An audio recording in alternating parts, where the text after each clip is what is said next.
men and women in our service suffering from sexual harassment, suffering for sexual assault because they report it, yet they take it as a joke.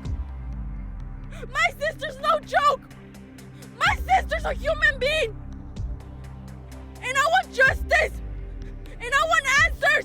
Vanessa Guillen joined the Army fresh out of high school. She wanted to see the world. She wanted to bring honor to her parents, who were immigrants from Mexico in search of the American dream. They came for us to give us, better opportunities than what they ever had. I feel like that's also one of the reasons why she also served, to bring respect and honor to our family. Vanessa loved her time in boot camp. She not once complained. She was having the time of her life. She was so happy. Obviously, she missed home. She missed us. She was very mature, very full of life.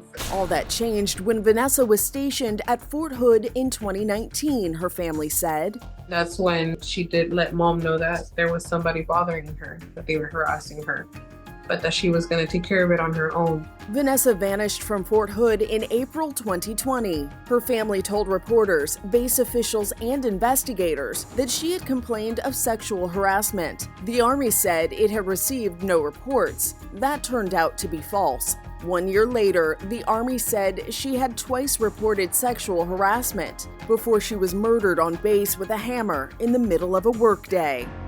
The U.S. Army is releasing a scathing report saying leaders at Fort Hood in Texas ignored complaints of sexual harassment from Vanessa Guillen, the specialist who disappeared last April and was killed by a fellow soldier. It's not fair that my sister was murdered the way she was, and that she had to be murdered for everyone to realize all these issues. The new report confirms for the first time that Guillen verbally reported that she was sexually harassed on 2 occasions in 2019, including being asked to participate in a threesome.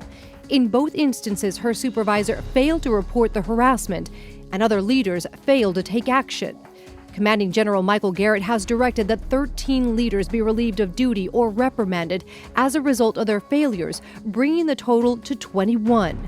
It took more than 2 months to find the remains of Vanessa Guillen. Fellow soldier Aaron Robinson beat her to death at the base, then dismembered her remains and dumped them miles away, the Army later said. Robinson shot himself to death as investigators tried to arrest him on July 1st. Human remains, believed to be those of Vanessa Guillen, were found Tuesday in a shallow grave near the Leon River, about 30 miles east of the base. The 2020 murder resurrected the ugly specter of sexual harassment and assault in the military. Her family refused to let it be buried again. She was being sexually harassed on base, which is unacceptable because she was supposed to be safe while working and protecting the country we live in. This should not happen in a U.S. military institution. I'm angry. I'm so angry right now. Thousands of female soldiers broke rank and spoke out. Hashtag I am Vanessa Guillen became a battle cry for service members, politicians, and celebrities. For us, the trauma that was left behind, I feel like it's never going to leave. It's just something that we learned to live with day by day. There's obviously days that are harder than others. Nothing compares to having her, back with us. Ultimately, the Vanessa Guillen Act was passed in 2021.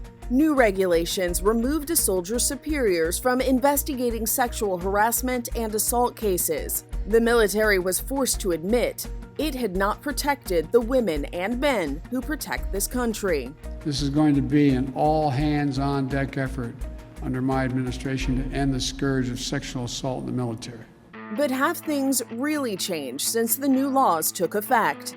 Unfortunately, there hasn't been enough change. You have some women that feel they're being heard and that there's change taking place. And then you have some women who are still in fear. You can't undo the fact that there have been multiple women killed in such a manner that it instills fear in the people that want to come forward and talk about what's happened to them. We continue to hear these cases that have taken place recently, but you had one soldier at one base who was murdered on base and put in a dumpster. That soldier's name is Sergeant Sarah Roque. She was killed at Missouri's Fort Leonard Wood in October. Her body was found in a trash container 1 day after she was reported missing. The Army Criminal Investigation Division is investigating the death of Sergeant Sarah Rog. The 23-year-old was reported missing Tuesday and was found yesterday. A fellow soldier has been charged with her murder. He has not entered a plea. When you think about the women like this who continue to be murdered on our soil, in our military, then it tells you that not much has changed. And if not much has changed, then we still have a lot of work ahead of us. And I do not see us slowing down anytime soon. Which is not to say the Vanessa Guillen safeguards aren't working, advocates say. The U.S. military is a behemoth, and implementing change is not unlike trying to turn an aircraft carrier. What I can attest to is that the Department of Defense is working very hard behind the scenes. I know because I'm on the other end of the aisle here. This is the kind of thing that takes years in the making, but also takes years to change because of how big the system is. It's not an excuse, it's a fact. The family of Vanessa Guillen agrees. When the law was signed, there was a lot of hope. Fast forward, it was about a year, I did start receiving messages from service members where they stated that they did feel that there was change, they felt safer. I'm starting to see something rather than nothing, and I truly hope that those that think that the law doesn't apply to them, I hope they reconsider, because eventually we will know who you are. We want to give that hope to service members that hopefully they don't ever have to go through what she did. And if they are, I ask them to please speak out. It's not 2020 anymore, and there is no reason as to why we should tolerate such things. Earlier this year, the Department of Defense reported a slight decline in sexual assault reports. The reduction was 1.6% and shows the new rules are working, the Pentagon said. Advocacy groups don't agree. I can tell you that there's no numbers that are being accurate at this point. It's hard to put your finger on the pulse of something so big and in an entity, again, that spans across the world.